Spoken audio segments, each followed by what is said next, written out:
Pertanyaan Pak Rich ya, apa manfaat tasawuf di dalam kehidupan sosial secara umum, secara luas ya Pak ya? Oke, mungkin jawaban saya tidak akan bisa mendalam sebagaimana kalau kita bisa bicara berdua, dan saya tahu beliau sangat tahu jawabannya. Cuman dia mensodakohkan pertanyaan itu agar menjadi pengetahuan kita bersama. Oke, gini aja, saya berangkatnya dari Anda ngerti ya, ada syariat, thariqat, hakikat, ma'rifat. Tapi saya ngomongnya yang gampang aja. Anda makan tuh karena ingin ngerakoti sesuatu atau karena ingin sehat? Nah, jadi syariatnya itu mangan, thariqatnya mencari sehat, membangun sehat, ma'rifatnya sehat. Gitu nggak? Anda mencapai kesehatan berarti bermakrifat. Jadi sekarang bisa enggak makan tanpa urusan kesehatan? Bisa enggak? Bisa enggak Anda sehat tanpa makan? Bisa enggak mencapai kesehatan tanpa makan minum? Jadi seluruhnya menjadi satu kesatuan, betul enggak? Nah, jadi bisa enggak Anda sholat tanpa kerinduan kepada Allah? Bisakah Anda sholat tanpa menikmati pengabdianmu kepada Allah? Bisa enggak? Saya tanya lagi, bisa enggak engkau sholat tanpa ingat Allah? Jadi antara ingat Allah dan sholat itu bisa dipisah enggak sebenarnya? Enggak bisa. Jadi tidak mungkin ada orang menjalankan syariat tanpa hakikat. Dan syariat hakikatnya ini adalah jalan atau thariqat untuk mendapatkan ma'rifat. Ma'rifat itu apa? Tercapai sesuatu. Ma'rifat itu adalah Anda belum tahu TV menjadi tahu TV. Anak kecil belum bisa hitung-hitungan jadi bisa hitung-hitungan. Anak kecil untuk tahu 4 kali 2 sama dengan 8 itu kan perlu dikasih tahu. Ketika dia belum tahu 4 kali 2 sama dengan 8, dia masih belum bermakrifat. Begitu tahu 4 kali 2 ada 8, itu namanya makrifat kecil. Nah, jadi tasawuf itu tidak bisa dihindarkan. Semua orang membutuhkan tasawuf. Tasawuf itu apa? Tasawuf itu penyadaran dan penikmatan kerinduan dan pengabdian kepada Allah. Maka ada yang jalannya pakai zikir, itu supaya Allah mancep bener. Ya. Nah, semua itu tidak bisa dielakkan oleh manusia. Semua manusia butuh tasawuf. Apa sebabnya nyun sewu ya? Apa sebabnya banyak teman-teman di Eropa itu mengalami kebingungan? Kalau di Korea aja, di Korea atau di Hong Kong. Di Korea itu Bu, saya sama Mbak Fia sering ke Korea dan terus disuruh ke sana. Hong Kong juga gitu. Ketemu TK, tapi saya juga punya teman-teman Korea sangat banyak. Jadi Korea itu saya kasihan sama orang di sana. Ya, kasihan. Kerja gampang, gaji besar, tapi mereka tidak punya waktu untuk menjadi diri mereka sendiri. Ketika Anda kerjakan, Anda bukan diri Anda, tapi Anda bekerja. Jadi orang Korea itu kerja menjadi bagian dari mesin besar yang namanya industri, betul enggak? Kerja keras dan mereka tekun, rajin, luar biasa, total, profesional. Dari jam 8 pagi sampai jam 8 malam. Begitu jam 8 malam pulang, bingung. Saya ini siapa ya? Mosok saya hidup di dunia ngilangin itu. Akhirnya dia mencari dirinya. Siapakah diriku? Jadi jam 8 mereka mencari dirinya, tidak ada tempatnya. Maka mereka ke kafe, minum, kan itu kan? Kalau kayak Anda, begitu Anda sholat, Anda ketemu Allah sama dirimu. Yang tidak peduli kerjaannya apa, tidak peduli hidup di Indonesia apa, di Korea apa, di Amerika, tidak ada urusan. Yang penting aku dengan Allah, Allah dengan aku, kan gitu. Anda punya banyak jalan untuk menemukan dirimu. Nah, teman-teman Korea yang saya kenal itu tidak punya jalan. Begitu jam 8, begitu ya wes naik gak nang kafe atau di pinggir jalan bareng-bareng ngombe atau judi atau game segala macam, kan tidak punya jalan untuk ketemu dirinya. Karena ada rumus, kalau engkau kepingin ketemu Tuhanmu, maka temuilah dirimu. Barang siapa mengetahui dirinya, maka dia akan mengerti Tuhannya. Wa man arafa nafsahu faqad arafa rabba. Barang siapa mengenal dirinya, dia akan mengenal Tuhannya. Maka setiap orang habis kerja keras, itu kan dia tetap harus kembali ke dirinya. Nah, orang Korea Yang saya tahu mereka malam bingung. Maka terus setelah mabuk sampai ngantuk tidur, pagi kerja lagi gitu terus menerus bertahun-tahun. Nah sampean kan lumayan. Ono selawatan, ono yasinan, ono wiritan, ono zikir. La ilaha illallah, la ilaha illallah, ya Rahman, ya Rahim, ya Rahman, ya Rahim. Ada gitu-gitu loh. Nah, teman-teman tuh enggak punya pengajian, enggak punya selawatan, enggak punya yasinan, enggak punya hadroh, enggak punya angkringan yang enggak ada. Jadi Anda ini sangat beruntung sebagai manusia. Oke, ini sambil saya menjelaskan ya Pak Ridha, saya menjelaskan kepada teman-teman supaya ilmu yang Anda tanyakan bermanfaat untuk mereka. Kalau Pak Ridnya udah beres. Jadi ini misalnya, sampean punya ID card, masing-masing, kartu identitas, betul enggak? Oke, apa?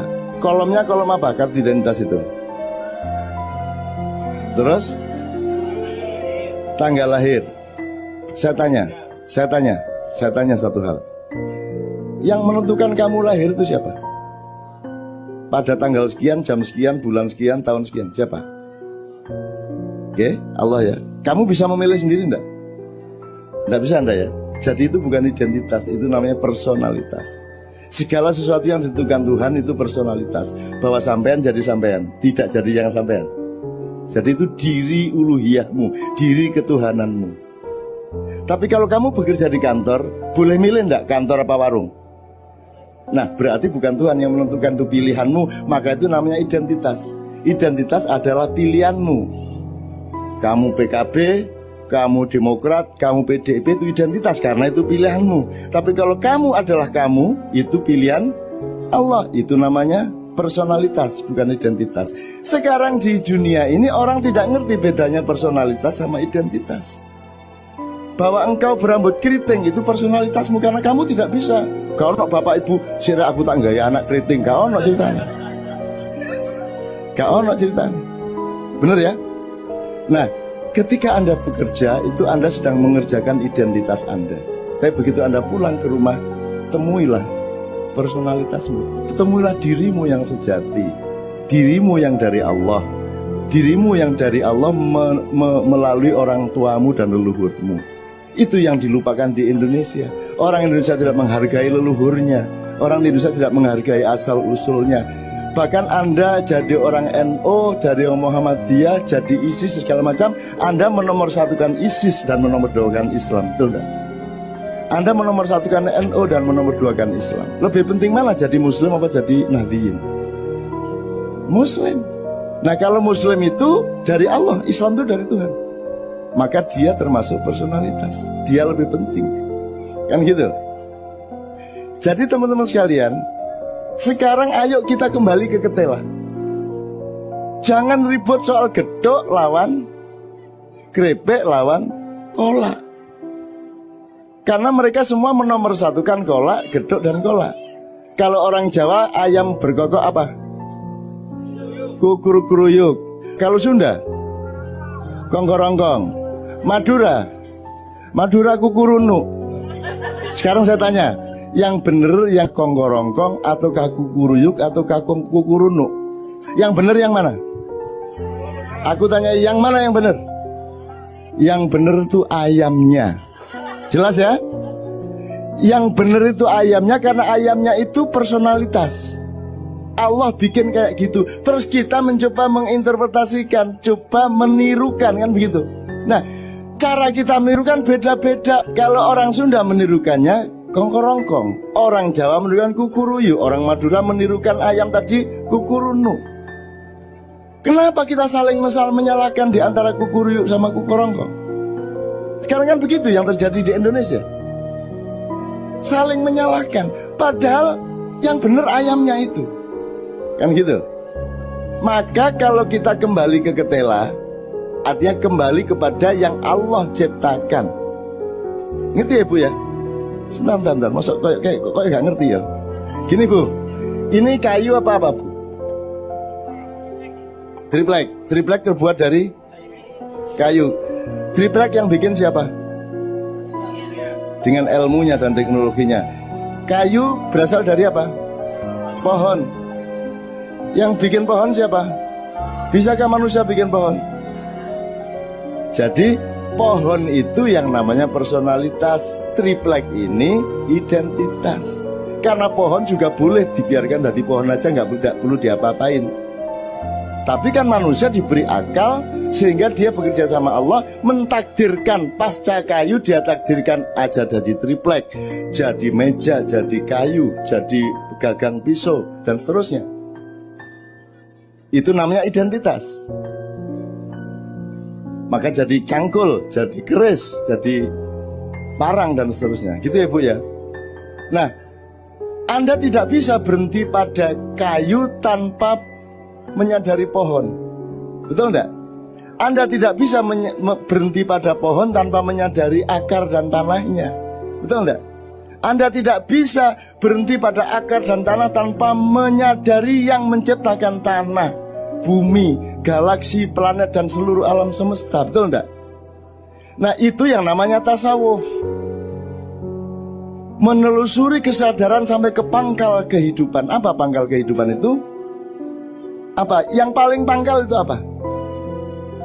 Kalau tidak ada Allah, ada Anda enggak? Kalau tidak ada Allah, ada bumi enggak? Kalau nggak ada Allah, ada alam semesta enggak? Kalau nggak ada Allah, ada manusia enggak? Kalau nggak ada Allah, ada setan enggak? Jadi siapa yang bikin setan? Siapa yang bikin iblis? Siapa yang bikin dajjal? Jadi kamu jangan marah sama iblis. Dia bikinan Allah, dia tugasnya berbeda, ngelatih kamu supaya imanmu kuat. Kalau nggak digoda oleh iblis, kamu tidak akan latihan. Semua pemain-pemain UFC, boxing, WBA, WBO itu punya sparring yang hebat. Dan Anda diberi sparring yang luar biasa, yaitu iblis yang punya anak namanya dajjal dan punya turunan namanya setan. Itu sparring partnermu untuk membangun imanmu. Jadi jangan benci sama mereka. Tantangan, ayo wani gelut gitu, tidak pakai kebencian. Anda ini sukanya benci itu loh. Di mana-mana itu kebencian. Indonesia itu benci semua Pak Aliang. Di Facebook itu isinya benci, betul enggak? Jadi di masjid ini mudah-mudahan yang terjadi adalah kasih sayang, Rahman Rahim, ya.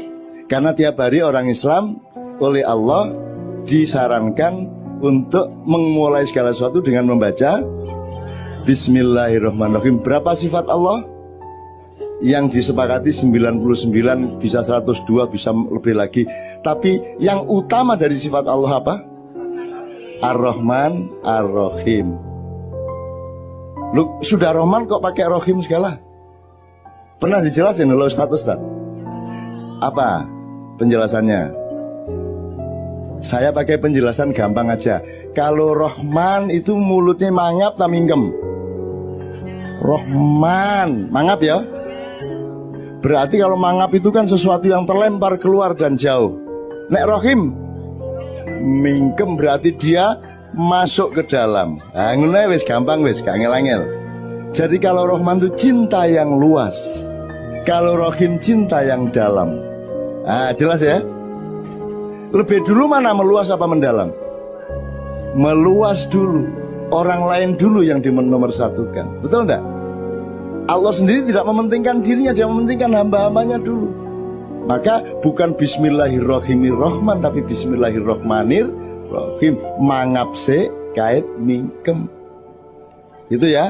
Nah, jadi cinta itu ada manajemennya. Cinta itu tidak hanya mendalam dan meninggi, tapi cinta itu juga harus meluas. Jadi orang harus horizontal, harus vertikal sekaligus. Harus dekat sama Allah, dan syaratnya dekat sama Allah adalah dekat sama manusia. Betul gak?